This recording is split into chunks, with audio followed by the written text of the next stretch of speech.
अस्सलामुअलैकुम dear students, उम्मीद करता हूँ आप सब स्टूडेंट ठीक ठाक होंगे, खैरियत से होंगे। डियर स्टूडेंट्स, आज की इस वीडियो में हम पोस्ट आरएन और बीएसएन फर्स्ट सेमेस्टर के सब्जेक्ट बायोकेमिस्ट्री के इम्पोर्टेंट केएमयू पास एमसीक्यूज़ को डिस्कस करने जा रहे हैं। जैसे कि मैंने आपको बताया था कि इस पेपर का पार्ट 2 हम आज जो है शेयर करेंगे। तो आज जो है जहाँ तक हमने एमसीक्यूज़ को डिस्कस किया था, एमसीक्यूज़ 36 तक जो है हमने एमसीक्यूज़ को डिस्कस कर लिया था। आज के लेक्चर की शुरुआत हम एमसीक्यूज़ 37 से करेंगे, लेकिन इससे पहले कि हम अपने एमसीक्यूज़ को डिस्कस करना स्टार्ट करें, तमाम दोस्तों से रिक्वेस्ट है कि चैनल को आपने लाजमी तौर पर सब्सक्राइब करना है। अगर आप लोगों ने सब्सक्राइब नहीं किया तो फिर मैं आप दोस्तों के साथ कच्ची कर लूँगा और फिर मैं आप लोगों से खफा हूँगा। तो मेरे लिए तो जो है आप लोगों ने लाजमी तौर पर चैनल को सब्सक्राइब करना है, ताकि आप लोगों की मौजूदगी का जो है मुझे एहसास हो और मुझे पता चले कि हाँ, मेरे जो व्यूवर्स हैं, मेरे जो सुनने वाले हैं, मेरे जो स्टूडेंट्स हैं, वो मेरी बात को फॉलो करते हैं और मुझे दिल से जो है सपोर्ट करते हैं। तो डियर स्टूडेंट्स, एमसीक्यूज़ की तरफ आ जाते हैं। एमसीक्यूज़ 36 तक जो है हमने डिस्कशन की थी। आज के लेक्चर की शुरुआत हम एमसीक्यूज़ नंबर 37 से करेंगे और इंशाल्लाह इसको समझने की कोशिश करेंगे। तो एमसीक्यूज़ नंबर 37 हमारे साथ मौजूद है, जिसमें कहते हैं कि the constituent unit of insulin is, हमारे साथ इंसुलिन का जो कंस्टिट्यूएंट यूनिट है, ठीक है, जिससे इंसुलिन बनते हैं, तो वो हमारे साथ कौन से हैं? वो हमारे साथ फ्रक्टोज है। ऑप्शन बी आपके पास सही ऑप्शन आएगा। 38 में कहते हैं कि starch is an example of which of the following sugar.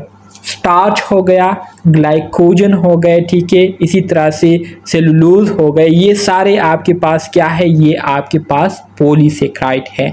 तो स्टार्च जो है ये आपके पास क्या है? ये आपके पास पॉलीसेक्राइड का एग्जाम्पल है, ठीक है। ग्लाइकोजन जो है ये भी आपके पास पॉलीसेक्राइड है। तो जो चार नेम मैंने लिए हैं इसको आप अपने साथ नोट करें, ठीक है। ये सारे आप लोगों ने नोट करने हैं और इसके सामने आपने लिख देना है कि ये चारों क्या है? पॉलीसेक्राइड है। इंशाल्लाह इससे एक एमसीक्यूज आने वाला है बायोकेमिस्ट्री के फाइनल एग्जाम में, तो आपको याद होने चाहिए। ऑप्शन ए क्या है? करेक्ट है। एमसीक्यूज 39 में कहते हैं कि lactate form in muscles can be utilise through, हमारे मसल्स में जो लैक्टेट बनता है, ठीक है, तो ये किस तरह से इसकी यूटिलाइजेशन होती है, इसका इस्तेमाल होता है, किस चीज़ में ये यूज़ होता है? तो ये कोरी साइकिल के दौरान जो है इस लैक्टेट का क्या होता है? इस लैक्टेट का इस्तेमाल होता है, कोरी साइकिल, ठीक है। ऑलरेडी हम बायो एनर्जेटिक में कोरी साइकिल को डिस्कस कर चुके हैं। अगर आप लोगों ने मेरा यूनिट नंबर 7 नहीं देखा है बायो एनर्जेटिक्स का, तो वहाँ पर कोरी साइकिल को मैं डिस्कस कर चुका हूँ। MCQs 40, gluconeogenesis is decrease by, सबसे पहले आप लोग ये जाने कि ग्लूकोनियोजेनेसिस किसे कहते हैं। ग्लूकोनियोजेनेसिस जो है ये एक ऐसा अमल होता है जिसमें जो नॉन कार्बोहाइड्रेट मॉलिक्यूल्स होते हैं, मतलब जो कि कार्बोहाइड्रेट नहीं होते, मिसाल के तौर पर प्रोटीन्स हो गए, लिपिड्स हो गए, ठीक है, ये क्या है? फैटी एसिड हो गए, ये कार्बोहाइड्रेट मॉलिक्यूल नहीं है। तो हमारा लिवर क्या करता है? इन्हीं नॉन कार्बोहाइड्रेट मॉलिक्यूल्स को यूटिलाइज करते हुए, इसकी मेटाबॉलिज्म करते हुए एक ख़ास प्रोसेस के ज़रिए इससे ग्लूकोज बनाते हैं, ठीक है। तो इस अमल को क्या कहते हैं? इस अमल को ग्लूकोनियोजेनेसिस कहते हैं, मतलब ग्लूकोज की फॉर्मेशन नए सब्सटेंसेस से, कार्बोहाइड्रेट से नहीं, न्यू मीन नए सब्सटेंसेस। सो आमतौर पर तो कार्बोहाइड्रेट से ग्लूकोज बनते हैं, लेकिन इसमें इस प्रोसेस में न्यू सब्सटेंसेस आते हैं जिससे ग्लूकोज मॉलिक्यूल बनते हैं। और वो सब्सटेंसेस कौन से होते हैं? वो आपके पास लिपिड्स आ गए, प्रोटीन्स आ गए, फैटी एसिड आ गए, मतलब कार्बोहाइड्रेट्स के अलावा बाकी जितने भी सब्सटेंसेस होते हैं, ठीक है। तो उससे जब ग्लूकोज बनते हैं तो इस अमल को ग्लूकोनियोजेनेसिस कहते हैं। तो यहाँ पर कहते हैं कि जो ग्लूकोनियोजेनेसिस प्रोसेस होता है ये किस चीज़ के ज़रिए डिक्रीज होता है? ग्लूकेगॉन के ज़रिए, एपिनेफ्रिन के ज़रिए, ग्लूकोकॉर्टिकॉइड्स के ज़रिए या इंसुलिन के ज़रिए? तो ये इंसुलिन के ज़रिए होता है। क्यों? क्योंकि जब ग्लूकोनियोजेनेसिस होता है तो इसमें ग्लूकोज बन रहे होते हैं और ग्लूकोज के बनने की वजह से ब्लड में ग्लूकोज लेवल जो है बढ़ जाता है। तो इंसुलिन क्या करते हैं? इंसुलिन इसी ग्लूकोज मॉलिक्यूल को क्या करते हैं, इसकी दोबारा से रीअपटेक करते हैं और इसकी जो है मेटाबॉलिज्म करते हैं। जब हमारे बॉडी को जितनी ग्लूकोज की ज़रूरत होती है वो इस्तेमाल हो जाती है और बाकी जो एक्स्ट्रा ग्लूकोज होते हैं तो उसकी दोबारा से रीअपटेक करके या उसकी मेटाबॉलिज्म करके या उसको जो है ग्लाइकोजन के फॉर्म में कन्वर्ट कर देते हैं, जो कि स्टोर ग्लूकोज हमारे मसल लिवर में स्टोर हो जाता है। और जब हमें ग्लूकोज की ज़रूरत होती है तो यही ग्लाइकोजन जो है दोबारा से इसकी मेटाबॉलिज्म शुरू हो जाती है और ये दोबारा से ग्लूकोज में कन्वर्ट हो जाता है। 41 में कहते हैं the following is active absorb in the intestine. मंदरजाल में से कौन सा जो है वो एक्टिवली हमारा इंटेस्टाइन उसको एब्जॉर्ब करती है, जज़ब करती है। तो गैलेक्टोज जो है ये एक्टिवली क्या करती हैं, एब्जॉर्ब होते हैं इंटेस्टाइन के जरिए। 42 में कहते हैं glycogen synthetase activity is depress by. जो ग्लाइकोजन सिंथेटेज एक्टिविटीज होती है, सिंथेटेज से मुराद ग्लाइकोजन एंजाइम, ठीक है। ये सिंथेटेज टेज का वर्ड जहाँ पर भी आए आप लोगों ने समझ जाना है कि एंजाइम की बात हो रही है। तो ग्लाइकोजन सिंथेटेज एक्टिविटी किस चीज़ के ज़रिए क्या होती है, डिप्रेस होती है। डिप्रेस से मुराद रिड्यूस होती है या इनहिबिट होती है, तो वो हमारे साथ साइक्लिक एडिनोसिन मोनोफॉस्फेट के ज़रिए, ठीक है, इसके ज़रिए ग्लाइकोजन सिंथेटेज की जो एक्टिविटीज़ होती हैं वो रिड्यूस हो जाती हैं। 43 the carrier of the सेट्रिक acid cycle. सेट्रिक acid cycle में हमारे साथ कैरियर के तौर पर कौन रोल प्ले करता है, तो हमारे साथ ओज़ालो एसीटेट, ठीक है, ओज़ालो एसीटेट जो है ये एज अ कैरियर के तौर पर रोल प्ले करती है। 44 the blood sugar raising action of the hormone of suprarenal cortex is due to. अच्छा जी, the blood sugar raising action मतलब वो हार्मोन जो कि सुप्रारेनल कॉर्टेक्स के हार्मोन्स की ओवर सिक्रेशन की वजह से ब्लड शुगर जो है वो इंक्रीज़ हो जाती है। तो ये कैसे होती है, तो ये ऐसे होती हैं कि सुप्रारेनल कॉर्टेक्स से जो हार्मोन रिलीज़ होते हैं तो वो एक प्रोसेस को क्या करते हैं, इन्हांस करते हैं, प्रमोट करते हैं, जिसको हम ग्लूकोनियोजेनेसिस कहते हैं। तो ग्लूकोनियोजेनेसिस प्रोसेस के ज़रिए ज़्यादा से ज़्यादा ग्लूकोज बनना शुरू हो जाते हैं और ब्लड में ग्लूकोज लेवल क्या हो जाता है, बढ़ जाता है, शुगर लेवल बढ़ जाता है। तो ऑप्शन ए आपके पास इसमें क्या आएगा, सही आएगा, ठीक है। 45 glucose will be converted into fatty acid if the diet has excess of. Glucose जो है ये फैटी एसिड में तब ही कन्वर्ट होगा जब हमारे साथ जो डाइट है, जो खुराक है, उसमें क्या ज़्यादा मकदार में हो, उसमें कार्बोहाइड्रेट ज़्यादा मकदार में हो, तो यही ग्लूकोज जो है फिर फैटी एसिड मतलब फैट में कन्वर्ट होना शुरू हो जाता है। तो ऑप्शन ए आपके पास क्या आएगा, करेक्ट आएगा। कार्बोहाइड्रेट की एक्स्ट्रा मौजूदगी की वजह से ग्लूकोज जो है वो फैटी एसिड में कन्वर्ट होना शुरू हो जाती है। 46 the following is an enzyme required for glycolysis. मंदरजाल में से वो एंजाइम जो कि ग्लाइकोलाइसिस के लिए हमें चाहिए होता है, मतलब ग्लूकोज की ब्रेकडाउन के लिए, ग्लूकोज की ब्रेकडाउन के लिए, मेटाबॉलिज्म के लिए हमें चाहिए होती है, तो वो पायरुवेट काइनेज एंजाइम है, ठीक है।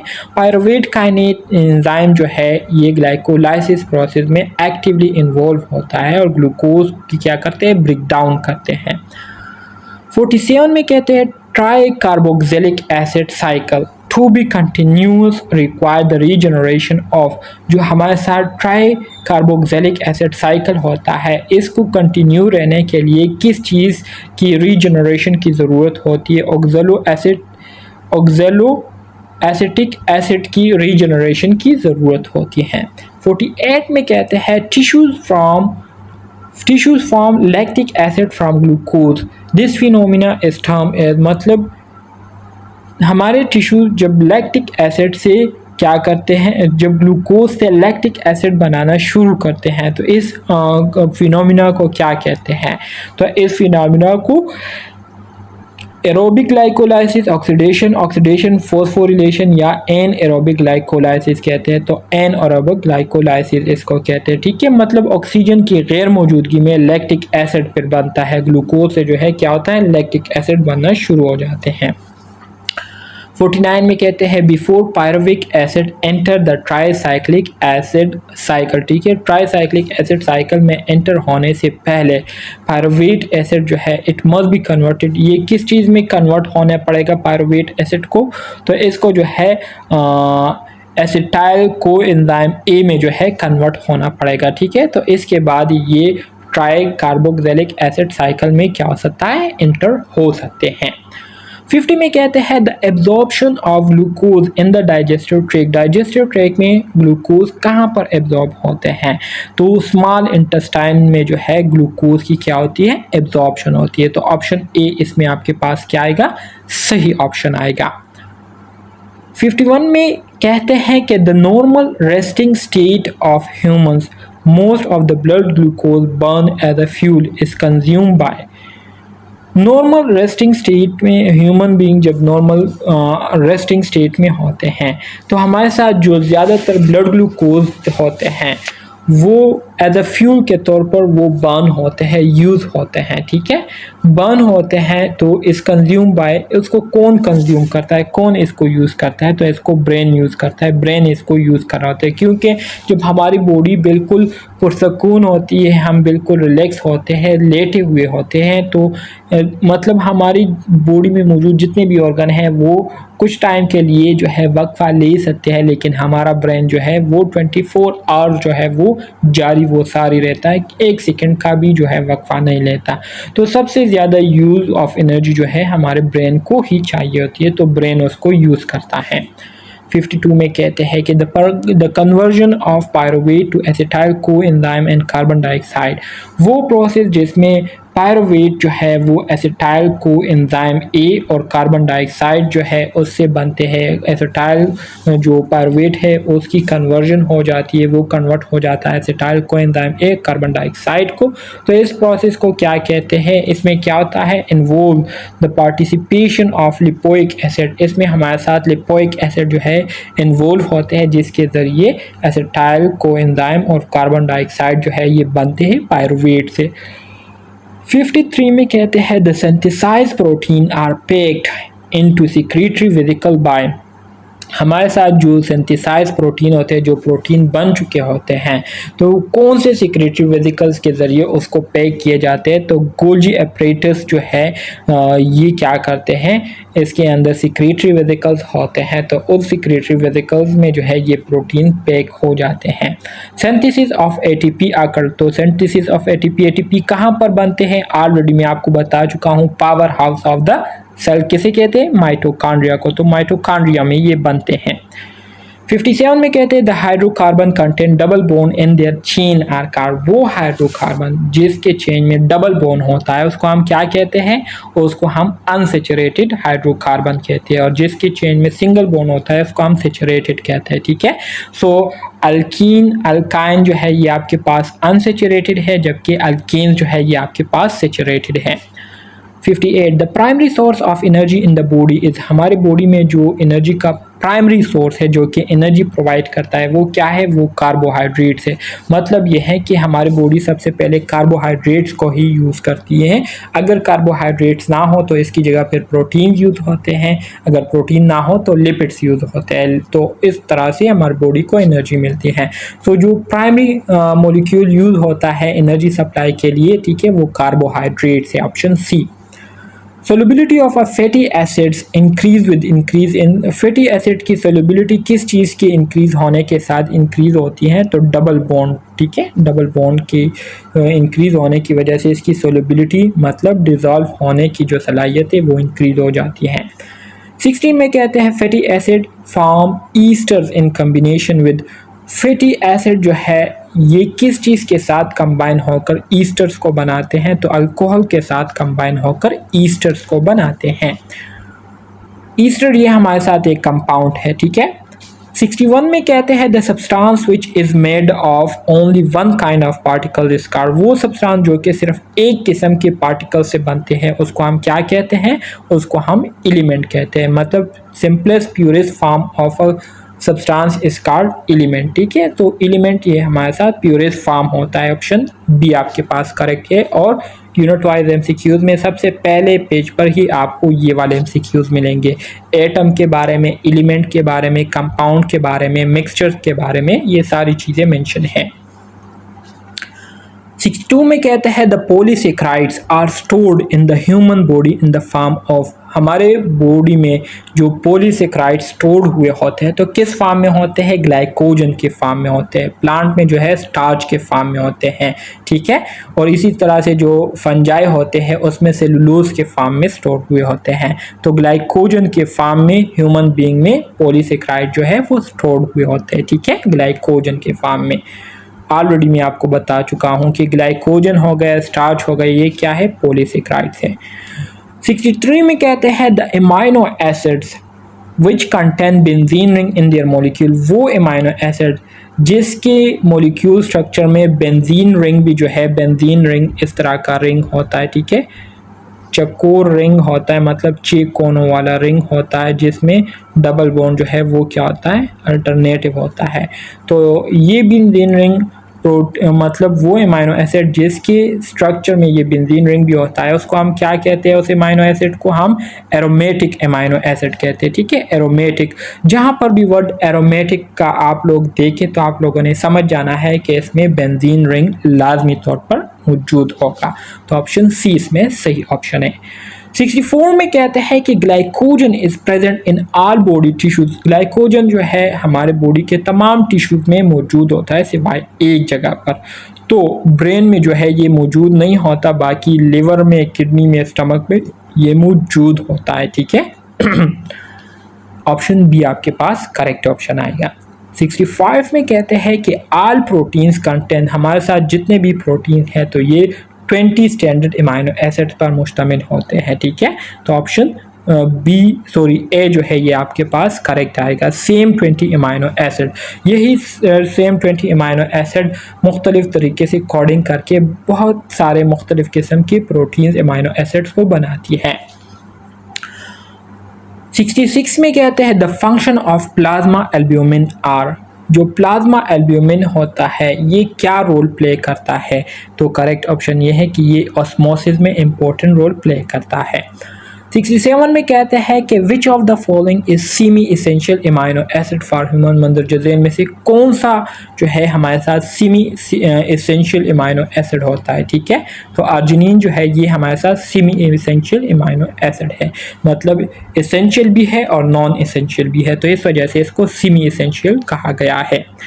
68 में कहते हैं कि after releasing oxygen at the tissues haemoglobin transport, जाहिर बात है जब लंग से हमारा ब्लड जो है वो ऑक्सीजन को लेकर हमारे बॉडी के टिश्यूज में छोड़ता है तो वहाँ पर जो कार्बन डाइऑक्साइड होता है तो वही कार्बन डाइऑक्साइड इस हीमोग्लोबिन के साथ अटैच होकर वापस हमारे लंग्स की तरफ आती है और लंग्स में मौजूद एयर सैक के ज़रिए फिर क्या होता है हमारे लंग से बाहर की तरफ चली जाती है। तो इस तरह से कार्बन डाइऑक्साइड अंदर से बाहर की तरफ जाती है और ऑक्सीजन अंदर से बाहर से जो है वो अंदर की तरफ आती है। तो करेक्ट ऑप्शन आपके पास क्या है? Carbon dioxide and proton to the lungs. ठीक है, ऑप्शन ए। 69 में कहते हैं tertiary structure of amino acid described, हमारे साथ अमाइनो एसिड का जो टर्शियरी स्ट्रक्चर है ये असल में हमें किस चीज़ के बारे में इंफॉर्मेशन देती है? तो ये हमें असल में प्रोटीन का जो लूप रीजन है उसके बारे में हमें इंफॉर्मेशन देती है। ये भी ये primary structure, secondary structure, tertiary structure and quaternary structure, ये भी मैं अपने यूनिट वाइज एमसीक्यूज़ में इसके एमसीक्यूज़ जो है बनाकर वो दे चुका हूँ। तो बहुत ही ज़्यादा फ़ायदेमंद है आप पोस्ट आर्यन फर्स्ट सेमेस्टर के स्टूडेंट्स के लिए। तो सबसे यही जो है मैं सबको यही सजेस्ट करूँगा कि जैसे हो सके आप जो है इस बुक को अपने लिए ऑर्डर करें अगर आप लोग अपने पोस्ट आर्यन तमाम सब्जेक्ट को क्लियर करना चाहते हैं। और क्लियर तभी करेंगे जैसे मैं आप लोगों को ये एक एक एमसीक्यूज़ डिटेल के साथ समझा रहा हूँ। अगर ऐसे आप 10% भी समझने की कोशिश करें और आप समझ जाए तो आपके मार्क जो है वो 70 से ऊपर आएंगे। ये मैं अभी से आप लोगों को कंफर्म कह रहा हूँ, ठीक है। और जो एमसीक्यूज़ मैंने बनाए हैं तो ये केएमयू के जो स्लाइड्स है उसी से ही मैंने बनाए हैं, ठीक है। मतलब ये है कि इधर उधर से मैंने नहीं उठाए हैं, बल्कि केएमयू में आपको जो टॉपिक्स पढ़ाए जाते हैं, जो लेक्चर्स आपको पढ़ाए जाते हैं, तो उन्हीं लेक्चर्स से, उन्हीं टॉपिक से मैंने ये एमसीक्यूज क्या किए हैं, तैयार किए हुए हैं, ठीक है। सो MCQ 70 में कहते हैं कि डिनेचरेशन ऑफ प्रोटीन रिजल्ट। जाहिर बात है, डिनेचरेशन किसे कहते हैं, एंजाइम के चैप्टर में मैंने आपको बताया था कि डिनेचरेशन ये वो कंडीशन होती है जिसमें हमारे प्रोटीन कुछ वजूहात की वजह से डिस्ट्रॉय होना शुरू हो जाते हैं, ख़राब होना शुरू हो जाते हैं, अपने फंक्शंस को परफॉर्म करना छोड़ देते हैं। तो इसको कहते हैं डिनेचरेशन या डिनेचर ऑफ प्रोटीन। सो डिनेचरेशन, जब प्रोटीन डिनेचर हो जाते हैं तो प्रोटीन ये वाहिद चीज़ है, ठीक है, जो कि हमारे बॉडी के हर एक फंक्शन में इसका रोल होता है। सो जब प्रोटीन ख़राब होंगे तो प्रोटीन के ख़राब होने की वजह से डिस्ट्रक्शन ऑफ प्राइमरी स्ट्रक्चर या ब्रेकडाउन ऑफ पेप्टाइड बॉन्ड या इरिवर्सिबल चेंज या डिस्ट्रक्शन ऑफ हाइड्रोजन बॉन्ड, तो हाइड्रोजन बॉन्ड क्या होंगे, वो डिस्ट्रक्ट होना शुरू हो जाएंगे और इस तरह से बॉडी के जो फंक्शन है वो डिस्ट्रॉय होना शुरू हो जाएंगे। तो ऑप्शन सी आपके पास करेक्ट ऑप्शन है। 71 में कहते हैं the end product of protein digestion in the gastrointestinal tract. Gastrointestinal tract में जब प्रोटीन की डाइजेशन हो जाती है तो आखिर में इससे क्या चीज़ हमें मिलती है, जाहिर बात है अमीनो एसिड ही मिलता है। प्रोटीन किस चीज़ से बने हैं, बहुत सारे अमीनो एसिड से मिलकर बने हैं, तो अमीनो एसिड हमारे साथ इसका एंड प्रोडक्ट होता है, सही है। 72 में कहते हैं trypsinogen is converted to active trypsin. Trypsinogen जो है ये अपने एक्टिव ट्रिप्सिन में कन्वर्ट होती है, किस चीज़ के ज़रिए, एंट्रोकाइनेज के ज़रिए, ठीक है। ऑप्शन ए आपके पास सही आएगा। तो डियर स्टूडेंट्स, ये था आपका केएमयू का इम्पोर्टेंट पास पेपर, जिसका पार्ट 2 भी आज हम मुकम्मल कर चुके हैं। उम्मीद करता हूँ आप लोगों को ये सारे MCQs पानी की तरह जो है क्लियर हो चुके होंगे। तो अगर आप लोगों को ये MCQs पसंद आए हो तो चैनल को सब्सक्राइब करना बनता है, तो इसलिए चैनल को सब्सक्राइब करें, लाइक का बटन दबाएं और अपने दोस्तों के साथ लाजमी शेयर करें। तो इंशाल्लाह मिलते हैं, इसके बाद फार्माकोलॉजी के पास पेपर को हम डिस्कस करेंगे। तो अपना ख्याल रखिएगा, चैनल को सब्सक्राइब कीजिएगा। तो मिलते हैं नेक्स्ट वीडियो में, तब तक के लिए अल्लाह हाफिज़।